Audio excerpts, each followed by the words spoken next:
Good day, everyone. Welcome to another episode of Think Out Loud, Minds in the Mic, where we talk about life, school, and whatever thoughts come to mind, providing a platform for your ideas. I'm your host, your speaker, your friend, Mark Rebollido. With that being said, let's start talking. Today, we will be talking about school life. It's really broad. If you think about it, it's really broad because you're gonna have these people who are saying that school is not that hard, and you have these people who are saying they're struggling, and it's really broad as well because if you say school life, it can be talking about the teachers, the stress, the experiences within your school, your interaction with your friends. So what I want to talk about today is the experience of from going to the bottom, experiencing difficulty of fitting with the knowledge and or with the curriculum, to being a person who knows and who understands how to tackle different things when it comes to school, with things that it is normally difficult to a student who is just lacking of. So what I mean about that is school is difficult, no doubt about that. School is really difficult. You have topics such as math, which it's really hard to grasp. Why does this number go to here? Why does this number suddenly become a positive or a negative once you do something with it? Especially when you enter algebra, it's gonna become harder and harder. And even people who are smart, if you see your friends, if you see your smart person in your classroom, even he or she is experiencing that difficulty in learning. There's nothing easy about being a student. Just like life, there's nothing easy about being a worker, being an employee, being a boss, being a teacher. There's nothing easy about that. However, let's talk about how I don't know if a lot of you have experienced this, but how a lot of people, or maybe a select few, how people tackle their difficulties in school. So, let's talk about the first problem, that there's too much work in school. Let's see about that. So, the first argument is that the teachers only study one thing and then they expect you to study all of them at once. For example, you have an English teacher who's just studying English and then gonna teach you English, and then all his topic is about English, all her topics or his or her is about English, and then they expect you to juggle English with social science and then mathematics. The thing about that is it's not about the teacher's work, because the teacher is experiencing difficulties as well, because the teacher is an adult. He or she is paying taxes, he or she is making lesson plans for, let's say, 200 students overall. So what I see about that is students being unable to study well, and it's not the students' fault. It's not that they are slacking off. It's just you can be the most hardworking person in the world, but if your schedule is messed up, then you're not gonna get anything done. If you have social science overlapping with your mathematics and you don't chop them up in proper bits, for example, if this social science is due 2 weeks from now, you can do the first part today, second part 2 days from now, the third part the weekends or on Friday. That's the thing. It's proper scheduling. It's balancing your schedule. You can have leisure, but make sure that you do your things first. You could do leisure and then work on your assignment, work on your stuff, and then you're gonna be able to manage it. And people are gonna think it's easy for me to say, it's easy for people to say, but it is hard for people to do. That's generally the idea. It's easy for people to say it. It's easy for things to be said than to be done. The same with how the belief that nothing complex will be done immediately. Scheduling, for me, from first grade to 6th grade, I learned how to schedule my time. I learned how to not slack off so much that I don't do my work. The thing is, the reason students can't have a proper schedule, or some students don't have a proper schedule, because they don't want to do it. They don't want to accomplish the work because they think it's A, it's difficult, or B, it's boring. And if you think like that, then you're not gonna get anything done. Of course, the only way you can finish and be able to exceed what people want or what people expect from you is if you're passionate about that. And whatever you're passionate about, that's where you're gonna exceed.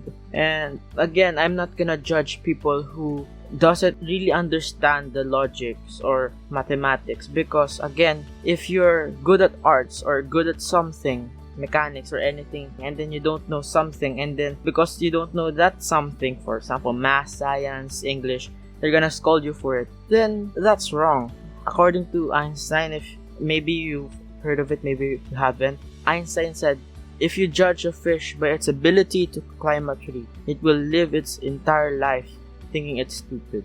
If you are good at swimming, if you were a fish and you are good at swimming, you're not gonna judge yourself that you don't know how to climb a tree, of course.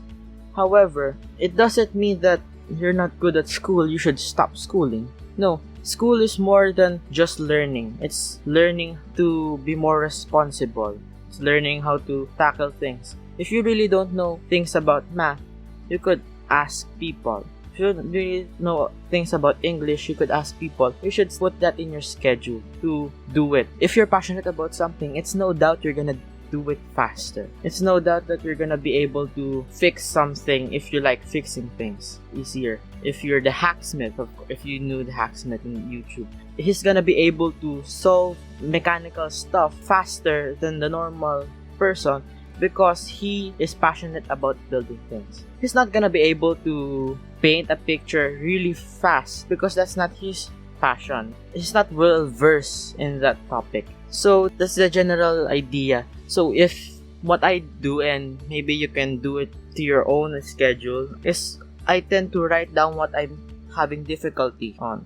For example, if I understood the topic in social science very well without any mistakes, or with very few mistakes, then I'm gonna be able to finish social science questions faster. And if we think about that way, then I'm not gonna be stressing about social science, and I'm gonna give social science the adequate amount of time that I think would be necessary to do it. However, if I'm stressing about English, I'm stressing about math, then I'm gonna give English and math a longer period of time to study, because of course the reason you want to do that is not to stress yourself into believing that you need to learn math to succeed in life.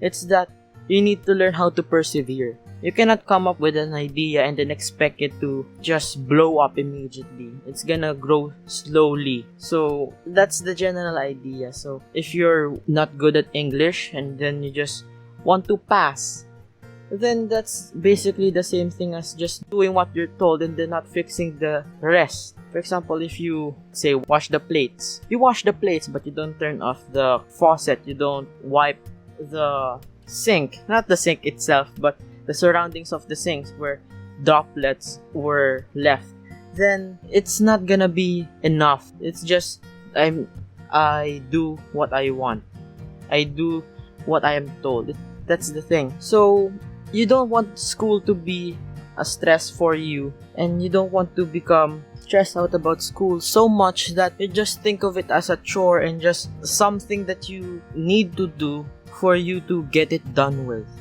School is like a building ground. Do you want to make a building just because you were told to, or do you want to make a building because that's what you're passionate about?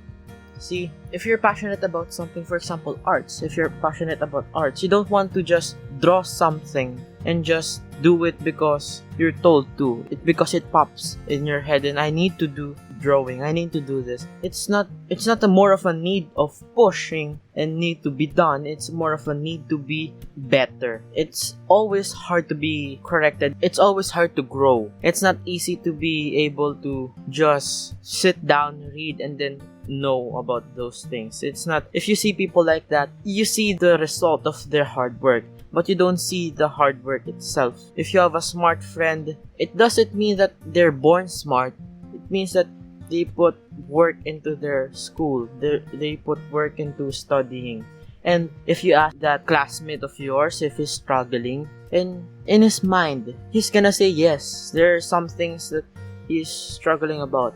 But the thing is, you need to be able to schedule yourself in such a way that you don't stress yourself out. The reason for stress is imbalance. And if there's too much imbalance, you're gonna think that everything's out of your control.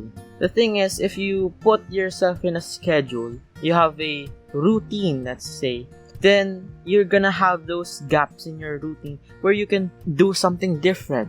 And that's how you're gonna make your day better. You're gonna be expecting that change in the things you're doing. You can have a schedule, but the way you do those schedules can be different. For example, instead of just reading about it, you can listen to teachings about social science, about mathematics, or you can do math games, you can do your own research, for example, like that. You can change the way you execute it, but the things that you need to do, it should be like that. It's organization. So the simple things like organizing your time is important, because school is the building blocks of responsibility. School is not teaching you on how to become an engineer. It doesn't mean that the school is teaching you math. They want you to be an engineer. They want you to realize that there will be some things that you don't want to do, or there will be some things that will be difficult to do in your life, but you have to do it. And it's okay if you just think about math as a subject. But if you think about math as a struggle and as a waste of time, then the responsibility won't be there. Because if you are responsible, you're gonna want to strive for being correct. Not being correct. If you're responsible, you're gonna strive for being able to control your life. According to Jim Quick, the memory expert, he said, you're a thermostat. What you have inside will change the world around you. If you feel bored, then everything's gonna feel meaningless. If you feel that this is difficult, therefore I must strive to understand it because life is gonna give me things that I will be having difficulties about, then that's the thing. That's the way you should go. Don't think about subjects as nonsense. Think about them as the future strives or the future sufferings that you will have to conquer. I'm not saying that if you don't schedule your time that you're stupid or you don't know what to do. No, I don't scold people for that. I don't scold anyone for being different. I don't scold anyone for not being able to do something. It's just that what's more optimized. It's okay to be yourself, but if you see yourself as struggling, then you need to find why you're struggling. You need to fix yourself, and maybe your perspective on the world will be the thing that makes you struggle. It's all about perspective. If you know the story about the dog, there's different names for it. For example, Marie's dog was barking at Leslie. You're gonna think, well, Marie's dog is bad. Why is she barking at Leslie? But then another person saw that Leslie was teasing the dog. Then you're gonna think, well, Leslie's not a good person because she's teasing the dog. Then another person saw that Marie was the one who gave Leslie the bone to tease her dog. And then you're gonna think, well, Marie's not a good dog owner. You see my point? There's different perspective. And if you're struggling, I don't scold you. It's just that if you're struggling, it's the thing that we all need. I'm not excluding myself. We are all flawed. And you just need to fix your own perspective yourself, because you're a thermostat and what you feel can change the world. If you know what's right and you strive for what's right and you strive for doing the right thing, then you're gonna be able to do great things. So that's it. Thank you for listening to Think Out Loud, and leave your comments down below about what you think we should do in our school life and how we should be able to schedule our lives. And also like and share if you want. And thank you for listening. This is Think Out Loud with Mark Rebollido, signing out.